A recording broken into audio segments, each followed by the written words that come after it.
honored to be involved with the Albany Public Library and hope to raise a ton of money this year to further their programming and reach. Libraries are sacred places, and we need them especially when the world is in turmoil, as it usually is, to varying degrees, though sometimes more than others. Place is everything. Storytellers have to know this, as must real estate brokers with their rallying cries of location, location, location. Albany has been my home for the past decade. It's a jewel of a city, beset as it might be by nightmarishly misguided urban planning, corruption, greed, racism, homelessness, environmental destruction, and poverty. Yay. Keep going. I've struggled to make sense of this town and attempted to write about it most recently in a quartet of essays for long reads. I'm going to read you excerpts from that cycle of essays in a minute, but the temporal nature of them, each was written during a single literal season of life here, starting with a spring, then the following winter, summer, and after a skipped year, the following fall, means that they can't and don't tell the whole story. Every season that has come and gone since has brought new depth, new insights, new frustrations, new resolutions, and new questions. In the past several months, everything has changed in most of our lives and in our collective life. The pandemic we've long known was in store arrived. Our absurd excuse for a federal government having utterly shirked its duty to protect and serve the people of this country. Our state and local governments, to say nothing of our social structures, are grappling with a righteous blossoming of civic unrest not seen in the culture at large for generations. It is a trying, uncertain, frightening time, and it is also a hopeful, energetic time, rife with possibilities for reckoning, restructuring, and realignment. What I think we've all had to face in one way or another is the degree to which our lives are sustainable. Where do we get our food and clothing and entertainments? How much do we really need? Where and how do we work? How do we get there, and how humane an environment is it? How are we compensated for said work? How much running around is actually truly necessary, and how much is numb routine? How do we spend our waking hours? Who is physically present in our lives alongside us, and how do our relationships function? Are our domestic arrangements fulfilling? How do we feel when there's nowhere to go and nothing to do? What and who is essential, and how does the structure of our society reflect that or fail to? What does it mean to be self-sufficient? What have we been ignoring or postponing? What have we been running away from with our busy schedules, vacations, calendars full of trips, illusions of limitlessness? What is actually lost when there is nowhere to go and nothing to do? With what are we left? These are the things I've been thinking about. As I write this, someone is blasting music from a parked car in front of our house, and someone else is engaging in a drunken argument. Another someone is setting off fireworks in the park directly across the street. It's getting toward midnight, it's impossible to sleep, and the poor dog is cowering at the bottom of the basement stairs, as she has been every night since summer began. Upset about the fireworks? Asked a meme I saw recently. Call this number and demand that Breonna Taylor's murderers are arrested and charged. Touche, meme, touche. Many of my peers and friends live in the suburbs of Albany, of which there are a dizzying array, and I often wonder whether it might be nice to live somewhere quote-unquote quiet. This is a euphemism, of course, or maybe just a glossing, but in either case, it's passively descriptive. Unlike, say, the word safe, or the notion of good schools, coded language that no longer suffices to couch inherent bigotry and injustice, if it ever did. These past few months have driven home just how fundamental it is that we all have our basic needs met in sustainable community. Work and shelter and healthcare and clean food and water should go without saying. And beyond that, the ability to exist within community in physical communion with access to public green space, friends, familiar faces, neighbors, amenities and services on a quotidian, daily human scale. I have no answers, just reflections. This is a city that has been mauled by forces much more malevolent than any literal virus, but still, I have great hopes for its potential. I never intended to write more than one essay per season in Albany, but maybe it's a necessary and welcome PS to say that as things have evolved these past few months, from lockdown to quarantine to protesting and holding our community accountable for the ways in which it has been and continues to be complicit in all manner of unacceptable bullshit, my love for and belief in this beset little city has grown by leaps and bounds, and there is truly no other place I'd rather be. What I'm saying is, I've been thinking a lot about this place. I'm going to read a little from the essay cycle, which long reads titled "Oh, Smalbany," which never sat quite right, but I'm glad that it at least evokes our great William Kennedy, whose warmth and brilliance continue to be a great inspiration. Then we'll have some time for questions and discussion, and then we'll disband to perform some small-scale civic action. I'm hoping we can pick up some trash around the park. I brought some posters that are for sale, donation-based, all proceeds going to the library. Take as many as you can distribute, post. And we have some cardboard and markers to make our own signs. One of my little peccadillos is that evil drivers ignoring the speed limit in our beautiful, beautiful urban jewel of a park. So speed limit is 20 miles an hour, but as anyone who spends any time here can tell you, most drivers ignore it with a passion, endangering pedestrians and reinforcing a hostile culture in which the tyranny of the personal automobile defines and diminishes us all. Also, posters, okay. Pay what you will, all proceeds to the Friends and Foundation of the Albany Public Library. Okay, so there's a little context for you. And I'm gonna read from Summer. Oh, Smalbany, Summer. This is the third essay in the cycle. And it describes the summer of 2018, so a bygone era. I'm going to skip a few sections that are irrelevant, but you can find them all in long reads if you're inclined. Okay. They never empty the dedicated shit can in the dog park. It's always full to the brim, overflowing with poop bags, swarming with flies and wasps, which is odd because all the other trash cans get emptied on the regular, and the fields are mown like clockwork every other week. Dilapidated Department of General Services carts are often seen cruising around, taking care of park business, so what's up with the perpetually overflowing dog park shit can? It's the enduring mystery of summer. You can smell it from 40 paces in the infernal heat. I call the DGS every couple days to complain about the overflowing shit can, and always speak to the same lady. We are buds. Hey, so the poop thing still hasn't been dealt with, I say. Yeah, she says, okay, gotcha, I'll let them know. I didn't yet realize there was such a thing as cclickfix.com. Check it out. I imagine writing a short story about our friendship, me and the DGS lady, about how we eventually come to share some singular kinship based on our limited exchanges, about how our different lives are ultimately defined by a common emotional struggle. Very Raymond Carver. Maybe we eventually have a fight or a misunderstanding. Maybe we carry private knowledge of one another like a sacred oath far into the future.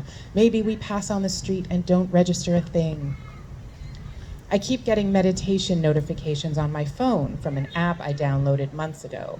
Buzz, time to meditate. I resolutely ignore these notifications, have been ignoring them since precisely one day after I downloaded the app, but I never turn them off. To turn them off or to delete the app altogether would be to admit that I'm never going to meditate. And what kind of sociopath refuses to meditate? Not me. I definitely meditate, just not right now. Still no progress on getting the city to employ basic tools for slowing drivers and protecting pedestrians in the horrible crosswalk leading into the park, though I continue to send scathing letters to the mayor and the council people and the neighborhood association and the park conservancy. Lately, I've gone super grassroots. I simply wave down speeding cars. When they lower their windows, I say, hey there, hi, hello, yes, I just want to make sure you're aware that the speed limit in the park is 20. It's really scary to be a pedestrian in our public space when you're going 2 or 3 times that. Please drive safely, thanks, have a great day. To which, more often than not, they respond, go fuck yourself, you fucking bitch, and put pedal to metal. I don't know if all of you saw that AOC was called a fucking bitch by a fellow congressperson. There was a great social media thing that ensued where the singer Liz Phair was like, hey ladies, give me a list of all the things that a dude has told you you're a fucking bitch for doing. And it was like, crossing with the light, saying excuse me, you know. Just beyond the horrible crosswalk, where we try daily not to die, is a 20-foot-tall monument to the 18th century bard Robert Burns, national poet of Scotland. You probably know him from Auld Lang Syne, the New Year's Eve traditional. Should old acquaintance be forgot, etc. Remember Billy Crystal doing his wildest neurotic stereotype at the end of When Harry Met Sally? And by neurotic, I mean Jewish. What does this song mean? I don't know what this song means. Maybe my whole life I've been hearing this song and I don't know what it means. Does it mean we should forget old friends, or does it mean we should remember old friends, which is impossible because we already forgot? I think old acquaintance should definitely be forgot, but I'm a flaming curmudgeon, somewhat willing to sustain acquaintance in real time space, but unwilling to sustain acquaintance in virtual time space. It's some kind of stubborn, self-abnegating bullshit, no doubt. Why not give in to the virtual life in all its glory? Why not keep abreast of everyone I've ever met whilst forcing them all to keep abreast of me? Why not banter and exchange and schmooze in virtual space, uphold the virtual discourse, make my thoughts and opinions and perspective and musings and goings-on known and known and known? I am cool to let old acquaintance be forgot. I wonder what old Rabbi Burns would think of social media. He was a big star, Burns was. John Steinbeck borrowed the title of Mice and Men from him. Bob Dylan named A Red, Red Rose the most influential lyric of his life. And J.D. Salinger titled Catcher in the Rye after Holden Caulfield's misinterpretation of Burns' Comin' Through the Rye. There's even a crater on Mercury named for him. Now that's some posterity right there. Burns died at age 37 in 1796. Through his 12 children, he has over 600 living descendants today. That's a lot of ejaculate giving way to a lot of ejaculate. That's a lot of likes. Way to go, Burns. Quite the influencer, aren't we? Below Burns is a bench we dedicated to my husband's brother, Arthur, who dropped dead of a heart attack last year.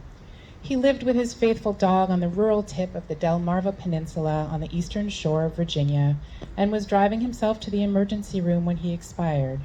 He very considerately steered himself off the road before he lost consciousness because that's exactly the kind of guy he was. Buzz, meditation alert. No, shut up, app, God. The plaque on Arthur's bench bears his name and the years he lived. It says, in loving memory. It says, cherished brother, uncle, son, friend, environmental scientist. It says, a leaf on the wind, which was sort of his mantra. Where do we want to go for dinner? Pizza? Mexican? Sushi? Everyone always jockeying for their preferred destination, and there Arthur would be, poised to do whatever anybody else wanted. I am but a leaf on the wind, he'd say, his face radiating a generally bemused expression. A few weeks ago, I found a flat magnet stuck to the side of the Burns monument. It pictures Ossip Mandelstam's mugshot and a quote, "Somewhere black earth holds bone, no one holds this poet's tongue." I took it. It occurred to me later that I should have left it where I found it, but it remains stuck to the radiator cover in my dining room. Do as I say, children, not as I do. Burns is cool if you like your poets famous and flashy and fertile and memorialized in stone and metal, but Mandelstam is more my jam. An independent thinker at odds with his time and his government, he refused to toe any party line, emphasizing instead the importance of intuition and individualism. Persecuted by Stalin and sent into exile, Mandelstam froze and starved to death in a, quote, corrective work camp in Russia's Far East in 1938. No known descendants, but in 1977, a Soviet astronomer did discover and name a minor planet after him, 3461 Mandelstam. A minor planet, that's not nothing. I can think of several ambitious poets who'd kill for a minor planet. Whoever put Mandelstam on Burns must have had a good sense of humor. The more interesting poet dies alone and shivering and miserable in the prison camp. The more interesting poet is stuck like gum to the bottom of the big man's shoe. Mandelstam's mugshot is kind of a taunt, his chin lifted in defiance. Yeah, all right, Burns, you likable sellout. Nice 20-foot-tall monument, whatever. Cool how billions of people usher in each new calendar year by parroting your banal anthem, whatever. But everyone knows real poets have to suffer and die in obscurity.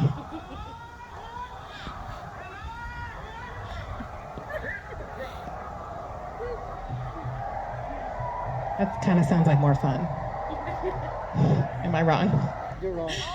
Okay. There's a young lady sitting on Arthur's bench today. She's cute and contemplative, and I see him there next to her giving me a raised eyebrow and a little salute like, nice setup I got here, huh? Arthur was not what you might call a ladies' man. On the Burns-Mandelstam continuum, he was more of a Mandelstam. He had no followers, so to speak, but to know him was to adore him. It rankles the fuck out of me that he died alone. Hello, darling, I whisper whenever I walk past his bench. I like imagining him there under the big old tree, cheerfully contemplating Burns and the horrible crosswalk where we try daily not to die. Burns is actually kind of angled toward Arthur, lost in his own reverie, as though trying to compose some verse about such a fine man. There's been a rash of violence in the neighborhood this summer. A fatal stabbing outside Lark Tavern down the street from Ben & Jerry's, whole block cordoned off in the morning. Word traveled fast. The girl who owns the jewelry shop said it was self-defense. This one guy who worked at Bombers was beating up on his girlfriend on the regular, and this other guy told him he better quit it or else. So the first guy hired 4 dudes to beat up the second guy who was drinking at the tavern that night. When the 4 hired dudes showed up and started something, everyone got kicked out, so they took it to the street where it turned out that the dude who was supposed to get beat up had a knife on him, and he stabbed the 4 hired brutes in self-defense. But one of the brutes died from his injuries, so Mr. Self-Defense was in jail now. In the park, I tell Larry the firefighter, hey, I'm just glad it was a good old-fashioned fatality not involving guns. And he laughs. I know, right? And we agree that people who don't appreciate dark humor have probably just never experienced anything truly heinous in their lives. Then we wonder at the overflowing shit can. 4th of July was like a war zone. New York State legalized fireworks for any and every yahoo, so makeshift stands and tents sprang up all over. There was the usual massive official display over Empire Plaza, but ancillary explosions kept going off all night long. Then there were the gunshots, and it was hard to tell the difference. 6 people were shot in Arbor Hill, and 1 stabbed. None of the people who were shot died, but the stabbing victim did. 29 years old and a lovely guy, according to his neighbors. 2 days later, another stabbing death a couple blocks away. Massive shrines set up there now. You can see it if you drive by it on your way to or from the highway. A Lyft driver tells me, I got lots of friends in law enforcement, and let me tell you, they ain't telling us the half of what's going on around here. We don't know the half of it. It's often posited that people go crazy in the heat. The other day, a shirtless guy came sauntering through the field, sweating profusely and talking to himself while swinging nunchucks. We all gave him a wide berth. Even the dogs stopped to stare. What the actual fuck, someone said. There are often planes flying very low overhead these days. Military trainings, airport circlings, helicopters heading to or from Albany Med. It's unsettling. Let's skip that one. The weather has been weird, even for the fact that weird is the new normal. Variable by 30-degree margins day to day, dramatic passing thunderstorms, brain-fogging humidity, cicadas screaming, 48-hour cold snaps, your basic angry god stuff. In the apartment building next door lives a couple whose industrial air conditioning unit abuts our back door. They keep that thing going full blast on high dystopian roar 24 hours a day, 7 days a week, starting promptly on the 1st of June, regardless of the outside temperature. The house on the other side used to be Robert and Alton's. Alton was a professor of theater and Robert a professor of classics. They met in line at the Metropolitan Opera in 1950. It's difficult to imagine the realities inherent in homosexual existence 70 years ago. I can remember a bit about what it was like when I was a kid, the jokes, the innuendo, the teasing, the marginalization, even in relatively progressive, tolerant circles, and that was pretty bad. When we moved in, Robert and Alton had us for dinner and gave us a wealth of children's books about mythology. After Alton died, we made Robert a quiche, and our tiny boy brought his banjo and sang a rather haunting rendition of Where Have All the Flowers Gone? Robert moved out shortly thereafter, having, I assume, nothing to do with the folk song. It was just too much house, too many stairs for a widower in his late 80s. At the estate sale, I bought a small painting of flowers in a gilded frame, as well as a stack of paperback autobiographies of prima ballerinas and a framed movie poster from the 40s. Then the house sat empty for a few years. There was a flood at one point. Water poured out of the bay window, and a squirrel was spotted sitting in the parlor floor window another time, living the high life, sort of taunting passerby. Now a 30-something white couple are gut renovating the place. It will become their dream house, they tell us. There's a horrible racket every day, starting much too early, and a thick dusting of demolition debris, or, as I like to call it, cancer, all over our garden and deck. We're trying not to hate them, but some days it's a struggle. Buzz, time to meditate. There's been a steamy thunderstorm, so now the shitbag situation is like a hearty, simmering shit stew. It's been a while since I talked to my girl at the DGS, so I call and leave a message. Hey, how's it going? Wondering about that shit can situation. And by the way, unrelated, FYI, the flag's still at half-mast? They lowered it when Barbara Bush died back in April, but seem to have forgotten about it. NXIVM is all over the news these days, a creepy sex trafficking cult situation getting national coverage for the faintest whiff of minor celebrity involved. Far-flung friends mention it on the regular. Hey, how about that Albany Cult? It's the only time anyone reads about Albany in national news. It is very Albany, this cult, what with the goings-on in office parks and mediocre day spas and mini malls and female branding ceremonies and cheeseball McMansion basements and whatnot. Or maybe what I mean by Albany is America. When we lived in Europe, we met lots of people who are bonkers, mad, crazy in love with their ideas about America. They drive Route 66 on their honeymoons and wear t-shirts emblazoned with Miami, Detroit, Las Vegas, Venice Beach, Brooklyn, Nashville, Chicago, NYC. When they come to visit, they want to gawk at the urban ruins, the abandoned houses, and the oldest building in Albany, constructed in 1728, which stands abandoned alongside an expansive parking lot under a pointless, deteriorating highway. They are hypnotized by how careless and wasteful we Americans are, how we discard everything, including our own history, and just plow on heedlessly. How we have so much space, so much endless freaking room to just throw away and start again. A ruined city, an abandoned mess of a city, no problem, to hell with it. Build a new suburb, a new subdivision, a new mall, a new supermarket, new gas stations, new highways. We can just keep going like this forever, can't we? Apparently, the Albany dump will be filled to capacity by the year 2021, and no one is quite sure what the plan is after that. I spent a half an hour the other day driving around this nearby office park called Corporate Woods, looking for its huge irony-free sign to photograph and post on Instagram.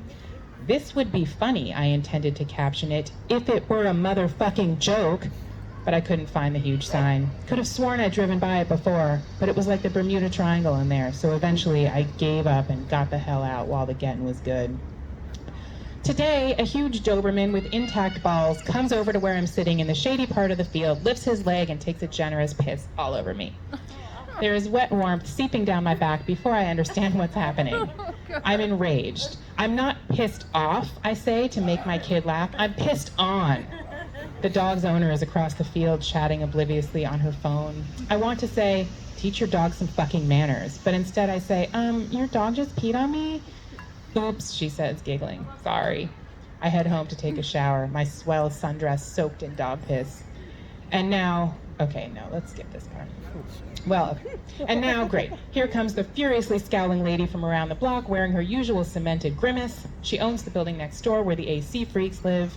Not sure why she hates me, but I am more than capable of coming up with a long list of reasons to hate myself, so how can I blame her? Probably she hates me because last year, when we had to go halvesies on the falling down old fence between our yards, I physically blocked her contractor from chainsawing all to shit the huge root of the enormous, healthy, beautiful maple on the property line. I delivered an impassioned speech on behalf of the tree, appealing first to common sense. Haven't you read the Lorax? Then to spirituality. This tree is older than your grandmother's grandmother's grandmother. And then, when neither inspired mercy, to crass materialism. Our property values are dependent on the presence of beautiful old trees like this one. It's a real commodity. I hate trees, said the contractor in a thick Russian monotone, and the scowling neighbor lady scowled so hard I half expected her face might burst into flames and melt right off, but the tree was let to live. Okay. Buzz, meditate, shut up, fuck off. For a while, in the wake of Arthur's disappearance from the surface world, our kid became obsessed with curating a playlist in memoriam. Arthur's Funeral, he titled it. My Heart Will Go On from Titanic, Somewhere Over the Rainbow, as sung by Israel Kamakawiwo Ole, that Hawaiian guy with the ukulele, a maudlin cover of Hey Hey My, the folk classic Fare Thee Well, Coldplay's Everglow. It's brutal. Each track is a killer, but we listen to it over and over. After the memorial service, a relative held forth on how to talk to children about death. Tell them the truth, he shrugged. Oh, I said, and what's that, pray tell? I was excited to learn, at long last, the truth about death. That there's nothing, he said. It's the end.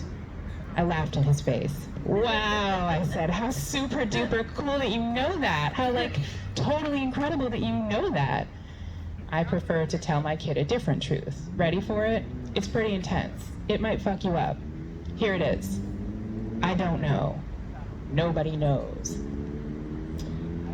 Then one day, the guy who runs the homeless shelter gets stung by a wasp while trying to toss yet another shit bag into the shit can, and it suddenly becomes clear that the reason the dedicated shit can is never emptied is because it is bolted to the stake upon which it stands. So to empty it, one must reach inside it to pick up handfuls of shit bags at a time. No wonder no one ever empties that thing. Who gets paid enough to empty a dog park shit can by reaching into it? Come on. Odell Beckham Jr. doesn't get paid enough to empty a shit can a handful at a time. So to my DGS sister, I say, how about we just remove the thing entirely? Seems like kind of a design flaw, huh? I'll let them know, hun, she says. Gotcha, thanks. Tons of people in the park tonight, magic hour. The sunsets are golden and pink, and orange and shimmering and extensive, the height of summer.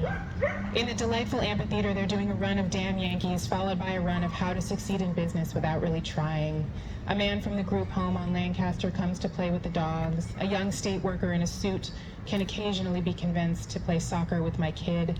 There's Chaim the Kabbalist wearing his Aleph hat, Koresh, the Iranian guy who uses a wheelchair and loves soccer and dabbles in ceramics, Jim, who spent 40 years in the CIA and was Billy Clinton's frat brother at Georgetown, Laura, the pharmacy student, a dozen dogs, all named Luna.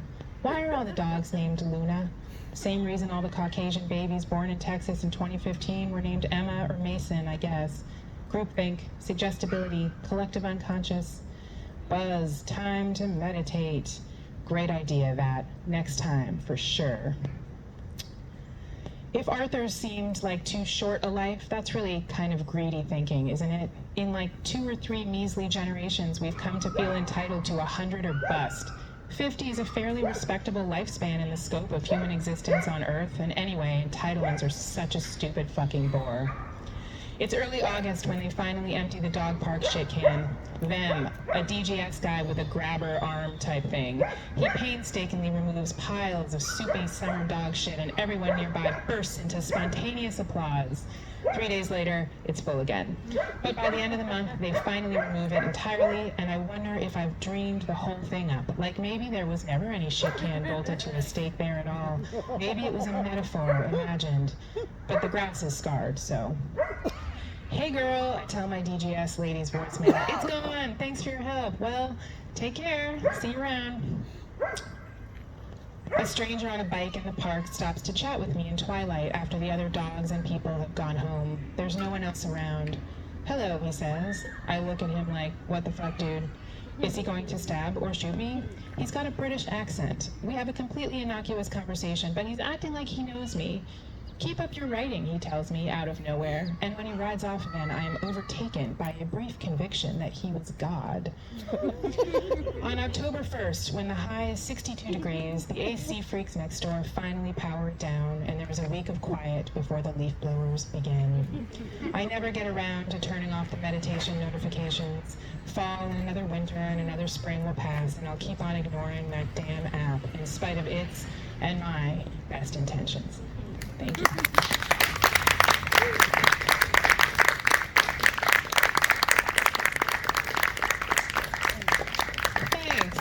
Thanks for listening to all that. I would love to answer any questions or have any discussions that need having. Don't be shy.